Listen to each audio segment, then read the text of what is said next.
Spirits are everywhere, but how can you actually tell if you're connecting to a spirit that's malicious versus a spirit that's benevolent and actually there to help you? I'm going to go through it today and also give you some practices that are going to help protect your energy and ensure that your divine guidance gets to you without any distractions.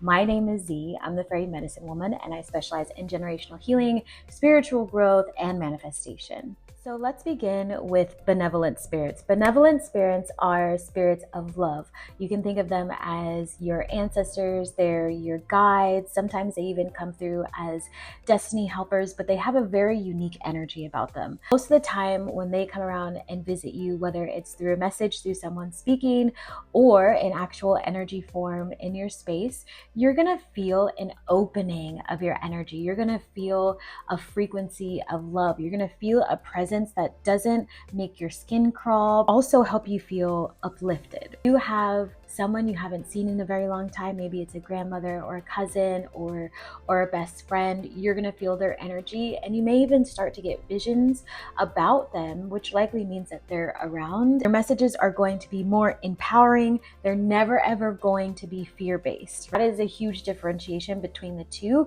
but I'll be getting into malicious spirits second.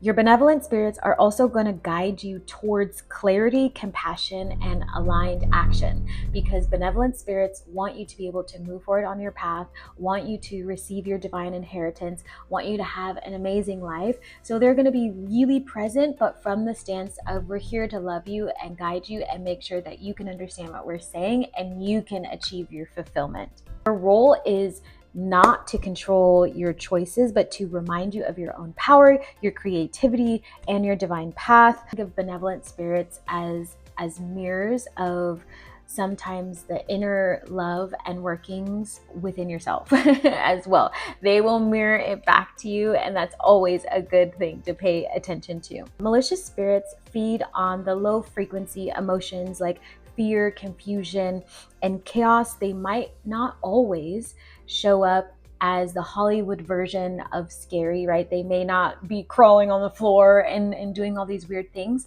but they can come in as people who might be siphoning your energy. The energy itself can also come in the form of you doubting yourself, anxiety, sometimes depression.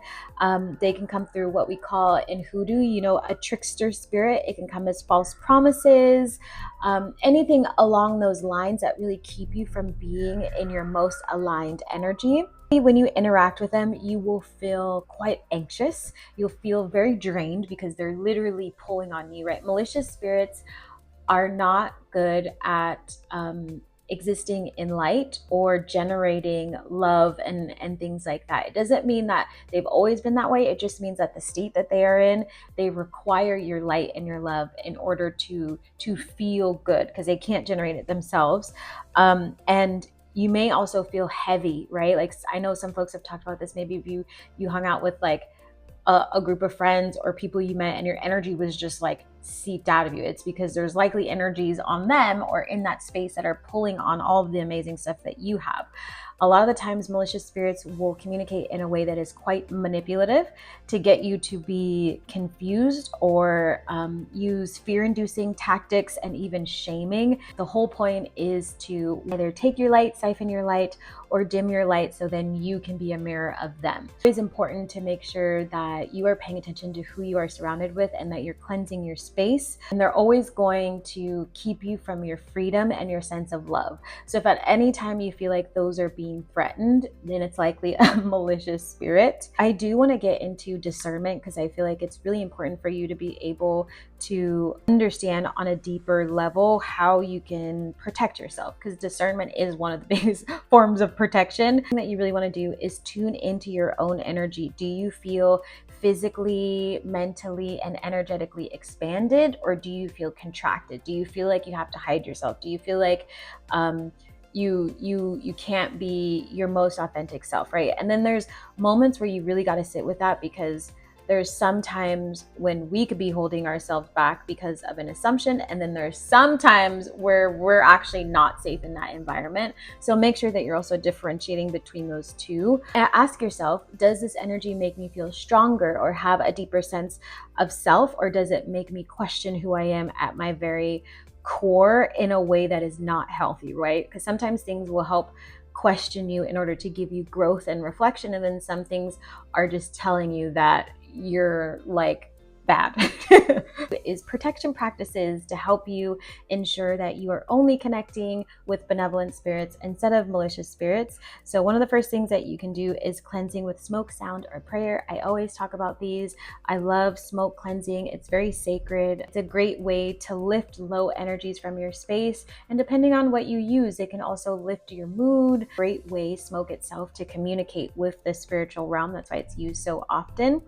And then using sound, which again is vibration and frequency, and prayer, which is like a self-invocation of this energy, and also asking for assistance. The second one is creating an altar as your sacred boundary. So you can have a space that is like your beacon of light that you tend to, that you pray at. The more positive energy you put there, the more it radiates outwards and also protects your space. Another great thing that you can do, which is one of my favorites, is calling in your ancestors or angels for protection. Your ancestors are like your ride or dies.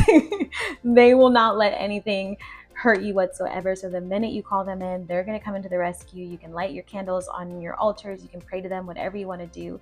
Same thing with angels, archangels. They are very, very fierce. Archangel Michael doesn't really work for anyone but God. So Archangel Michael will come to anyone who prays to them. Invoking their protection using their sword is also going to be helpful. Affirming only energies of love and truth may enter my field. Is using your affirmations, and of course invoking your spirit, that energy is, and so it is, right? In a sense, there is no other reality. We do that a lot in hoodoo. We do it a lot on petition papers. If you're doing any sort of candle work, very similar to scripting, right? This is my life. This is what happens, and so it is what people would say. But it becomes your reality, because it also helps do the cognitive reframing for yourself, because when fear and self-doubt are around, your cognitive functions are not as great, which means your energy is going to seep in more low frequency things. You can lift your energy, do your protection, you're less likely to navigate through malicious spirits and more likely to be surrounded by benevolent spirits. Discernment is basically an art. It's essential for you to be able to step into your gifts, and I hope that this was helpful. If you want more tips and tricks, and if you have extra questions about spirituality, spirits, how to protect myself, how to build an altar, come to Z School for the Gifted. It's every Thursday at 6 p.m. Or you can come to the Wednesday one at 10 a.m. if that one ends up being the evening for you. It's usually an evening class. I am going to be teaching tonight Altar Work 101, which I'm very excited about. We've been journeying with all of the clairs, opening up people's gifts, seeing their manifestations come, and the community is amazing. It also has a private chat for Z School for the Gifted, so you can be amongst a community that truly loves you and is on the same journey and will not try and gaslight you and all this stuff. So they're going to be also your biggest cheerleaders, and I'm in there. The link is going to be in the description. Let me know if this was helpful below in the comments. Also, let me know if you've ever experienced meeting a benevolent spirit or malicious spirit, and be sure to like and subscribe and follow along for more amazing spiritual tips.